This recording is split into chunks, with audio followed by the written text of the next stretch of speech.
Hi and welcome to this tutorial that's going to show you how to exposure blend using Lum32.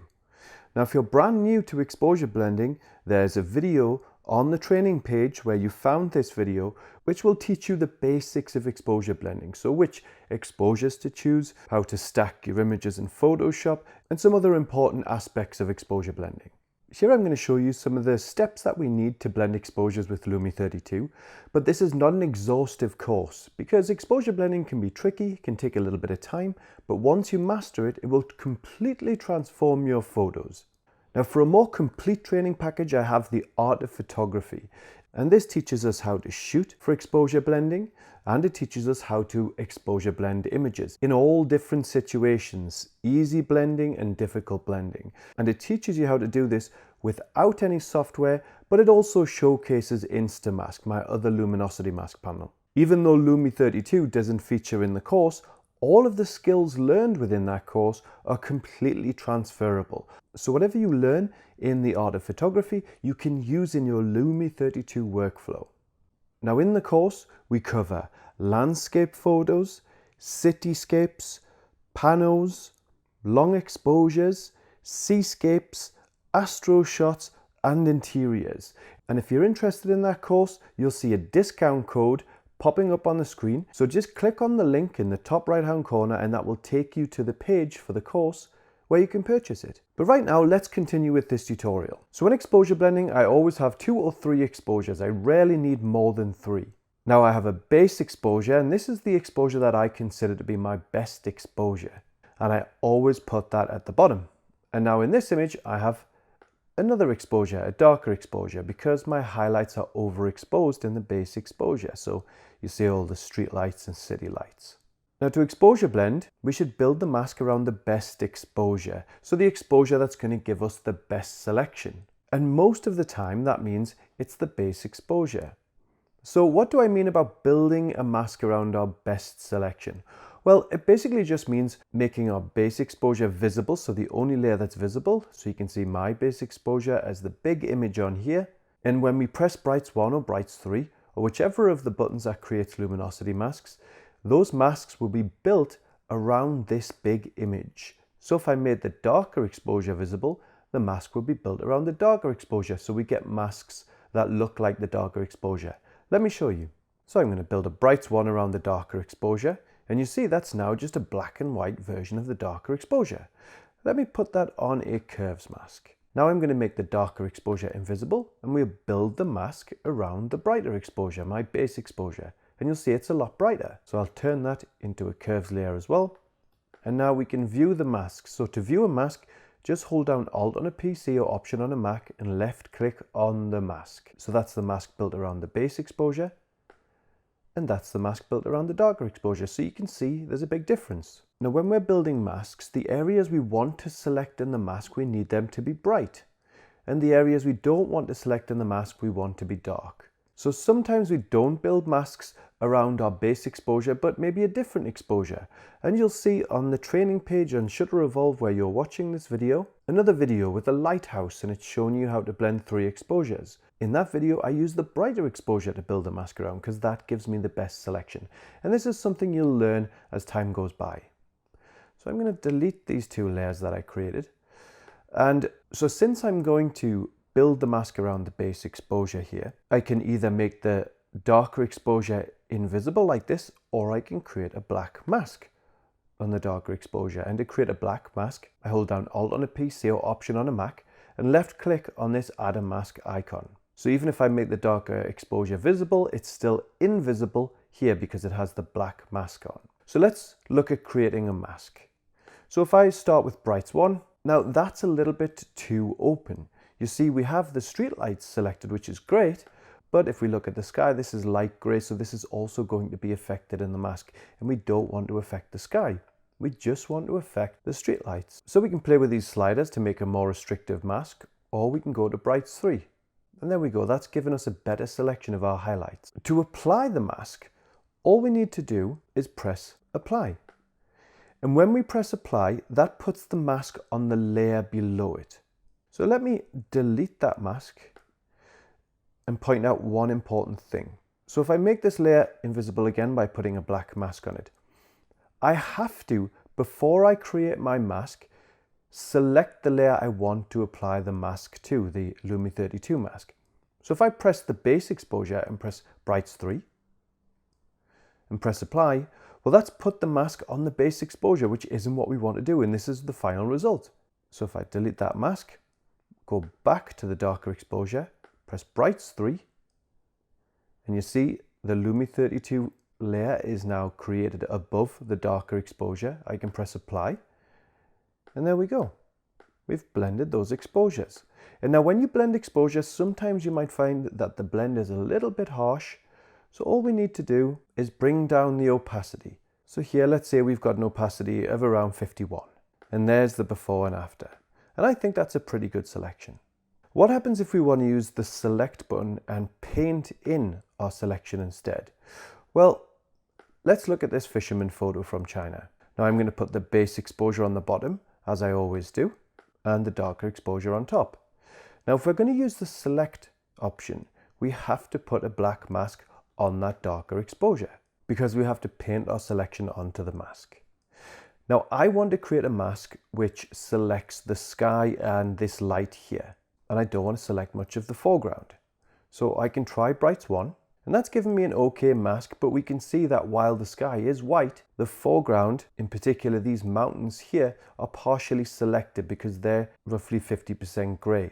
Now everything in our mask that's white is 100% selected. Everything that's black is deselected, and anything that's grey is partially selected. So if I bring down the range here, then I'm choosing to have fewer tones in my mask, you see, and we've removed a lot of those midtones. And so now we've got an even more targeted mask. Now we don't want to go really crazy and have an incredibly contrasting mask because that won't create a very smooth blend. Instead, we want it to be relatively strong, but not completely black and white. We want some grey spots in here because that creates a nice smooth transition between the areas we want to select and the areas we don't want to select. Now to make that selection, we just press the select button here. You see we've got some marching ants. To hide those, we press Ctrl and H or Command and H. Now we select our mask. We choose a paintbrush. We make sure our foreground's set to white. Make sure opacity is at 100, flow is at 100. And now we simply paint on the mask. And you see, we are painting in that sky very nicely. And we just keep our finger on the left mouse button. We don't take it off. We keep painting. And then we can do it here as well. And we're bringing back some of the light that this man is carrying. So there's the before and after. Now to deselect your selection, press Command and D or Control and D. And now we have no more selections. So there you go. Now what happens if we want to blend the brighter exposure into the darker exposure? Well, we don't really need to there, but I'm going to show you how I do that anyway. So again, I want to create the mask around the base exposure. So this time I have to choose darks because we want to select darks. Now I want to make sure that all of my whites are really white and the sky is black. So we want a strong selection just like that. Before I press select, I have to create a black mask on this brighter exposure, and then I press select. Again, Command and H or Control and H to hide the marching ants. Select the mask. It's the same stuff that we did before, so select the paintbrush and the white foreground, and now we're going to paint in the darker areas. And you see, we are painting in that foreground very nicely. And we're not affecting the sky at all. So that's how you do the opposite way of exposure blending. That's how you bring in the brighter exposure into the darker exposure. Now let's just talk about one of the benefits of using the select. So why we sometimes paint in areas. Now, the most obvious explanation for why we press select and we paint things in is because we can manually select the areas we want to paint. So let's say we only want to paint in a couple of lights or a couple of areas. Then we can make the selection, choose the brush and just paint in those areas. But if we press apply, that applies the mask to the entire image. So it creates a uniform effect which we might not want. Maybe we just want to bring back a couple of highlights. So having select and painting in those few highlights makes a big difference and gives us more control. And now another benefit of pressing select is that, let's say I'm working on this scene, I've got my darker exposure on top, of course, my base exposure on the bottom. I make my darker exposure invisible, but since I know I'm going to be using select, I can create a black mask on the darker exposure, press brights 1. Now I want to create a selection of the sky, some of the water here, and separate it from this foreground here. And a good way of doing that is also by bringing smoothness to the right, because that creates more contrast between the highlighted areas and the darker areas. And if I bring amplification to the right, that will brighten up the highlights and midtones in the mask, and it won't affect the shadows. See, so we've brightened up the image significantly there. And let's say we're happy with that selection. I can press select. And now we have the marching ants, so we press Ctrl and H and Command and H. We select the mask. Make sure we have a white paintbrush, 100% opacity. And now I'm going to close Lum32 here. When I paint in here, I can actually paint in the sky multiple times to strengthen the effect. So watch the sky darken a little bit more to the right. So if I press back and I redo it, just watch the top right hand corner of the image here. So it got darker, and that's because I brushed in multiple times. I'll do a little bit down here as well. Even though we have a selection already, you'd think that we couldn't paint outside the selection or make the selection look any different, but actually we can. By painting over certain areas multiple times, we can reinforce the selection. Now I just want to point something out. You may notice that the cliff edge and the lighthouse here are a little bit dark. So we've darkened them when we exposure blended. Now, if you want to brighten some of the darker areas up that have been affected by the exposure blending. So you see in the base exposure, that's relatively bright, this area around the lighthouse and the cliff. And we've darkened it when we've blended exposures.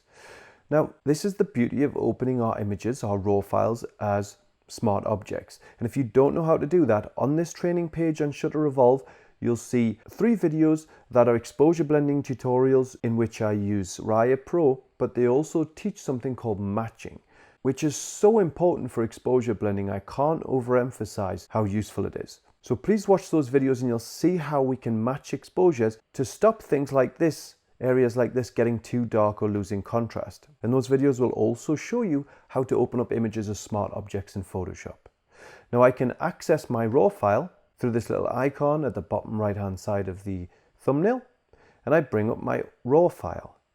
Now you'll see it's really dark, this image, but I've also already made some adjustments. What I want is to brighten up some of those darker areas, not too much, and it shouldn't add any noise to the image or degrade it in any way. So I'm just bringing up the exposure slightly. I'm going to bring down the highlights so the sky remains nice and dark, and I'm going to bring the shadows up a tiny bit. Now remember, this will bring noise into the darkest parts of the image because this is a dark exposure, but we're not using those darker parts in our final image. We're only taking all of the sky and some partial areas in our final image. So there shouldn't be any extra noise. So if I press apply here, you see the difference that made? It created a much more natural blend. So if I go back, you can see it's a little bit flatter, a little bit darker. And if I go forward again, it just helps to blend those exposures a little bit more naturally than if we didn't brighten the darker exposure. And that process, as I mentioned, is called matching. Now, if you want, you can also match your base exposure. So you can actually bring the highlights down significantly and press OK. And sometimes that helps to create a smoother blend too. But in this instance, it didn't make a particularly big difference. So let's have a look at one more example of exposure blending. Now, as you can see, all of these examples are using 2 exposures. But if you look on the training page on Shutter Evolve where you're watching this video, you'll see a tutorial where the front cover is a lighthouse, and that will show you how to blend 3 exposures using Lum32. But the process is identical. It's exactly the same as blending 2. So here, once again, I have a darker exposure and a base exposure on the bottom. And I want to bring the sky from the darker exposure and put that into the base exposure. So once again, I know I'm going to be using a brush here and painting in the selection. So I'm going to create a black mask on the darker exposure. And I'm going to create a brights 1 mask. Now I want to select most of the sky, so I want to create more contrast between the foreground and the sky. And I can do that through smoothness. And if I want to amplify the brighter parts of the mask, I can increase amplification. And you see we're affecting a little bit too much the buildings in the background here. So I can bring down range And now we've recovered a lot of those buildings. Now I can press select, Command and H or Control and H to hide the marching ants. Choose the mask, choose a white paintbrush, and it's a large paintbrush, and I'm just going to paint in the sky here. Just a little bit. And maybe I can go over it again to reinforce some of those areas. And press Command and D or Control and D to deselect that selection. Let's have a look at the mask. So this is what we've created. You see, because we've got these buildings in the background, the mountains in the background partially selected in the mask, they're protected. And so when we've exposure blended, they haven't made those areas too dark. If I disable the mask, you can see in the darker exposure, they're really dark, those buildings. So now we've blended the two quite naturally. And so this is a simple tutorial showing the basics of exposure blending with Lum32.